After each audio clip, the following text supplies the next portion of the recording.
projections for the Marvels makes even worse for Disney. Disney has been struggling this year.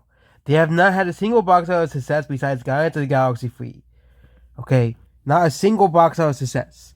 Okay, Elemental almost got there. Okay, Elemental almost got to a box office success. But talking about box office successes, okay, if we're including Fox movies, which we're not including movies released in 2022, so we can't count Avatar The Way of the Water, because that movie was released in 2022. Okay, Ant-Man flopped. We know this. Okay, but we know that the Indiana Jones Elemental Little Mermaid, which was supposed to be the biggest hit of the summer, all flopped. Haunted Mansion flopped. The Creator flopped. The Boogeyman flopped. Okay, and Haunted in Venice flopped. All those movies are going to lose money for the Walt Disney Company. They even put out a statement that they are struggling, that they admitted that this is a very bad thing for them. Okay? But now the official box office projections for the Marvels is in. The numbers are awful. 50 to 75 million opening. This is far from the original $153 million. Okay? These are horrible numbers. Okay? 50 to 75 million. That's worse than Ant-Man the Wasp, Quantumania, and Guardians of the Galaxy. Both in the projections end up making $100 million. Okay? This movie is very disliked, okay, and very weak for social media, okay. And people talk about, but what about the girl power marketing? Oh yeah, Barbie already did that already. Okay, Barbie already did that. Okay, Marvels is not gonna become Barbie 2.0. Okay, it has competition with Hunger Games. I'm gonna say this is the reason why. Okay. Hunger Games, no one's gonna watch that. He went to Zeke, no one's gonna watch anything with her in it, okay? This will be overshadowed by a Taylor Swift era tour. Yeah, another thing that's gonna take away female audiences. Okay, considering the fact that people have so much money, you really think that, a lot of women go, oh yeah, we're gonna save money for the Marvels and not watch the Taylor Swift movie. Okay, I don't know a girl who does, okay, maybe besides some older people that listen to mostly older music, I don't know many girls who do not like Taylor Swift. Okay, and a lot of those girls who do not like Taylor Swift either don't like her because they don't like her music, or they don't like her for the culture war reasons, because he released that very controversial song in 2019 that was called You Need to Calm Down or something. The song is meh. It is one of her worst songs in my opinion, but again, it's still better than Me, which is also on the same exact album. I'd rather listen to You Need to Calm Down before having to hear that awful song a million more times. As well. And then nobody is superhero movies are dying. Okay. Which is the biggest thing. Okay. And the fact that nobody watched the Miss Marvel show, and no one watched any of these Marvel shows. Okay. Superhero movies have done awful this year. The only two successful superhero movies of this year have been Guardians of the Galaxy and Spider-Verse. I think you know why Spider-Verse was successful. Okay. But Guardians of the Galaxy is because James Gunn pleased the fans and gave the fans what they wanted. A great send-off for the Guardians of the Galaxy. Okay? And now Marvel has zilts, because you have a bunch of underdeveloped characters that people don't like, or people don't care about, or people don't care all too much about. And now you're stuck with the swap. You have the B characters now holding up the line, okay? A lot of these B characters are not gonna hold movies, okay? I am just sorry, okay? I like the character Miss Marvel, but she is a B character. She is not a main character. She is basically like the Robin, she is basically like Robin. That's why you don't have a Robin movie, a Robin TV show, because Robin is a B character, a sidekick character, okay? They're never meant to be the main characters, okay? Sometimes they are in comics, but they're always seen as the side characters, okay? Same thing with the new Captain America character that they created. Oh, no, I'm not talking about the Falcon becoming Captain America. I'm talking about the, weird girl who can create the portals. Well, she's basically another side character that nobody cares about, okay? I can't wait to see the Marvels. But same thing with the Black Panther. Okay, we have too much things ahead. We'll try to talk about one thing at a time. Same thing with the Black Panther merchandise. Zoe is a side character.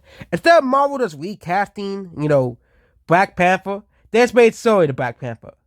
This is that nobody want right. Okay, and that's why Black Panther merchandise is saying on themselves. Saying again, Ironheart and Zoe are characters that cannot carry movies. Okay, they cannot carry things, and that's why Black Panther: Wakanda Forever. It is one of the most liked newer Marvel movies besides Guardians of the Galaxy 3. Okay, we're talking about MCU movies, and not talking about stuff like Spider Verse. We're just talking about MCU movies, and of course, No Way Home is of course the most liked movies. And talking about post-pandemic, if we include post-pandemic movies, I think the most liked ones is obviously No Way Home. That was the last. A lot of people consider that the last great Marvel movie. And once you watch Guardians of the Galaxy 3, then you would consider that the last great Marvel movie, but that was the last Marvel movie release. And yes, Guardians of the Galaxy 3 was a great movie. Okay? It really showed that Marvel, when they want to make a good movie, they can still make good movies. But the problem with the MCU is that they ended the MCU with Endgame. Like, yes, Spider-Man No Way Home and Guardians of the Galaxy Volume 3 were very great movies. It furthered the story and character arcs of Spider-Man and the Guardians of the Galaxy. Of course, those movies were obviously needed. It furthered those characters' stories. Okay?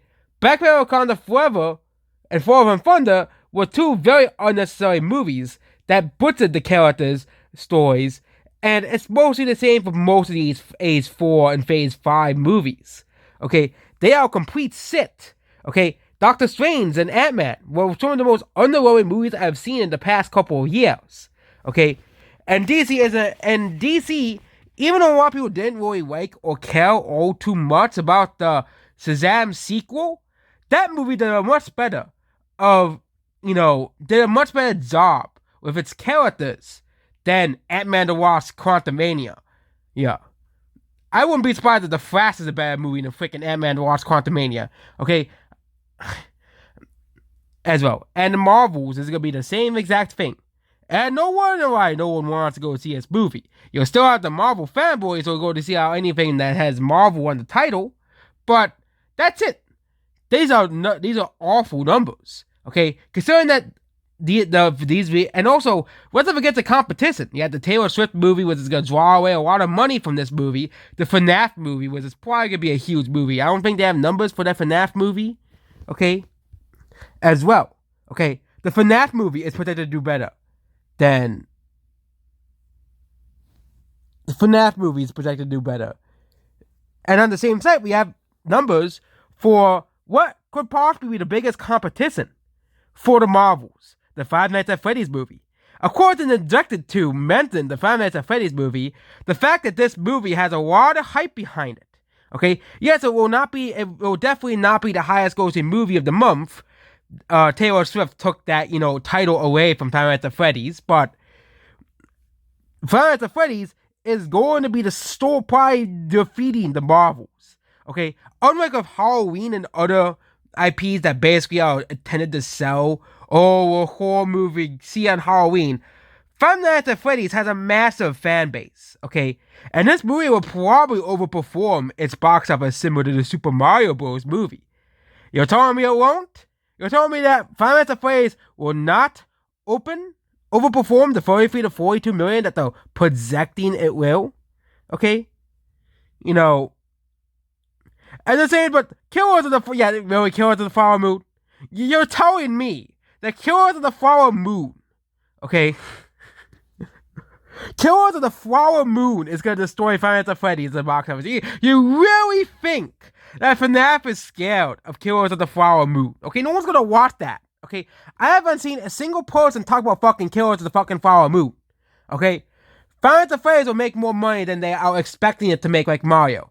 Okay, remember, they were predicting Mario to open similar to the Marvels. So it did $80 million. Okay, actually it was higher than the Marvels, but Mario opened to $200 million. Okay? And they're doing the same fucking thing to Five Nights at Freddy's. They're underestimating the power of the young people. The young people's ability to turn out and still go see movies. Okay? Young people were the reason why Barbenheimer was a thing. It wasn't old people Okay, it was younger people. Younger people drove the Mario movie to success. Okay, younger people drove Barbie and Oppenheimer to box office success. You really think it won't be a round three? A round three of your dumbass garbage predictions? Saying that FNAF will only open to $33 million? Yeah, FNAF will probably open higher than the Marvels, most likely. And will likely crime later on. Same thing with the Taylor Swift movie. They originally said the movie was going to open to $70 million, and now they're saying 100 million plus that it's going to likely open to. Okay? FNAF is one of the most highly regarded horror video game series of all time. And you're telling me that the movie series will only make $33 to $42 million? And I think regardless of the critical reception of the movie, I think fans are going to love the movie regardless. Okay, the critics can say whatever crap they want about the Five Nights at Freddy's movie. Oh, it's too generic. Oh, it's too garbage. Like they did with the Mario movie. Okay, but the FNAF movie is gonna overperform it. There's a huge chunk of hype behind the FNAF movie that is completely being ignored by these box office pro sites. Okay, but now let's get back to the Marvels. Okay, the Marvels. Okay, actually saying the Killers of the Flower Moon is gonna make more money than I thought it would. But I think that movie's gonna underperform. No one's gonna watch that. Okay, but again, you never know. Maybe it's a success for the non-franchise movies, but the movie is still going to make money either way. Which is gonna be a big problem if it actually has legs, like the Mario movie did. Considering the fact that the only movie, the Marvels, okay, yeah. And the movie probably will have a small budget, which again, Hollywood is, at least horror movies know how to keep the budget, as well, okay? And also the movie is also debuting on Peacock, but the movie is going to do a lot of money, okay? Five Nights at Freddy's is going to become a major hit. I think it's going to end up making over $100 million domestically. Heck, even $200 million is pretty likely. Okay, I think FNAF could be one of the highest grossing horror movies ever. But of course, it could disappoint. Okay, there is a huge possibility it could disappoint. But I think that the underspent movie like the Mario movie. I think the only real con of this movie is releasing on Peacock.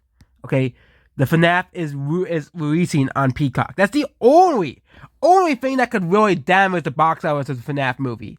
Because I don't think the FNAF fans are going to say, oh, the movie got 10% on Rotten Tomatoes, 50% on Rotten Tomatoes. I guess it's so over for FNAF. But this is going to be even a bigger problem for the Marvels. Because what if FNAF has good ratings like the Mario movie? And Barbie did. Okay, Mario movie and Mario movie had good ratings until Guardians of the Galaxy came out, obviously. But Barbie had insanely good ratings. Okay, insanely good ratings. And most of the people were hyping up the Barbie movie, even like a year before the movie came out. And I was like, this Barbie movie might be a bigger hit than these media is saying it is. Than the media is saying it is. I said the same thing with the Mario movie. Okay, of course, it could be third time at time, or it could be second time at time. It could be a failure. But they're really underestimating that Five Nights at Freddy's movie coming out. Okay, whenever the younger audiences like to hype up something, it's gonna make more money than it is. Okay, as well. Same with John Wick, and I think John Wick did on projections, but usually the movie that Gen Z loves to hype up, it outperforms the so-called expectations for the movie. So expect the FNAF movie to outperform the expectations of what they're saying. That's what I'm saying. Okay, there is a lot of hype behind the FNAF movie. Of course, I have not been on TikTok for a while, but I wouldn't be surprised if we see TikToks about how people are hyped for the FNAF movie. And when the movie had the first trailer, it was everywhere. You couldn't escape the FNAF movie. It was literally everywhere online. Everyone was talking about it. Okay, no one was talking about the fucking Flash trailer. No one's talking about fucking the Marvel trailer besides how bad they are. We're talking about, oh my god, it's a FNAF movie. The trailer looks so cool. It looks like a FNAF movie. It looks like the actual games, but they turn it into a movie. The movie looks like what they would make with a FNAF movie. But we're back to the Marvels. Okay, ain't no way this movie's gonna make back its money. Okay, because guess how much the Marvels costed? $200 million. Yes, this movie costed $200 million to make. So this movie does as badly as projected. Marvel's it's gonna become a massive flop. Meanwhile, the FNAF crew will be laughing at the FNAF at the failure of the Marvels, and we'll probably be seeing a second Five Nights at Freddy's movie, be probably very very soon. So FNAF again is gonna beat the Marvels. Okay, even if FNAF does exactly as projected, is doing in line with typical Blumhouse Productions movies, which usually end up making around that money. I think the projections rate has come around because that's how Blumhouse movies typically do. They usually do around 60 to $90 million, and because they cost basically nothing to make, they usually make money either way. So FNAF is gonna defeat the Marvels, but they're really out underestimating the as well. But no one cares about the Marvels. Actually, they increased the numbers for the FNAF movie. Yeah, I was right. They did increase the numbers. Now it's 41 to 60 million. They're gonna probably increase it again because there's nothing coming out the week after. Nothing. Okay, nothing. There was a new movie by A24, which A24 they typically have box office successes. They're typically small indie movies, but FNAF movie is gonna become a massive movie. I think there's a possibility a FNAF movie might end up making opening similar to the Joker. Okay, but they actually had to update the FNAF movie's box office. This to 41 to 60 million. I think it's gonna become even more clear when the movie is coming out. But 41 to 60 million is still very successful. And I think the movie is definitely gonna make over $100 million domestically. I think that's guaranteed at this point. Especially the movie outperforms these numbers they're pointing out by Box Office Pro. But the Marvels is doing awful. Of course, this is very early numbers. Of course, the numbers could change based off hype and project and pre-sales numbers. But obviously, they have underestimated the FNAF movies at the box office. And Box Office Pro, which is at 41 million to 60 million, which means they underestimated the FNAF movie the first time. And obviously, there must be something with this site because they're saying Killers of the Flower Moon is gonna make more money than FNAF. Really? You really think that Killers of the Flower Moon is gonna beat FNAF? Okay, I don't know anything about Killers of the Flower Moon. Is this like some very popular story? Oh, it's because Martin Scorsese is making it. That's why. Well, hope you make that. I guess it's gonna need all the money it needs to make money. But it probably has a lot of hype behind. I think the reason it has a lot of hype behind it is because Martin Scorsese made it, obviously. So a lot of people are going to see it. A lot of older people are going to see it. But I don't think it's gonna really make more money than FNAF movie. I think FNAF is still gonna make more money than Killers of the Flower Moon. That's probably why Killers of the Flower Moon's box office is so high, because Martin Scorsese is still a very respected director. That's why. Okay, I apologize to Martin Scorsese and his fans. Okay, I didn't know it was made by him. That changes the whole thing. Martin Scorsese is, by many people, considered one of the greatest directors of all time. So, not too surprising the box office is so high for this movie. But the FNAF movie is definitely a movie not to be underestimated. And also, now you also worry about Martin Scorsese, too. And the Marvels. It seems to be the bad egg of the bunch. We wait to see next week, because they will probably update next week of the Hunger Games song and Battle of the Snakes. I can't wait to see how well it's going to make, because I don't think anyone is hyped for, that movie, okay? Because Rachel Zegers is in the movie, and I don't think anyone likes her. No one likes her, okay? But the Marvels. This movie is a failure. I said that maybe there was a chance, like back in March, that the Marvels we could be underestimating the Marvels. Okay, I said that all the way back in March, but then as the dislikes came around, no hype, the box office numbers it was predicted isn't too surprising. Okay, yeah. So yeah, we will definitely be keeping an eye on the failure of the Marvels. The movie is within a month away, and I don't think anyone's too excited for the Marvels. Despite Brie Larson's fanboys and Brie Larson's bots going to defend the Marvels, it seems that we're going to have the last laugh at the very end, and this movie is going to flop. Goodbye.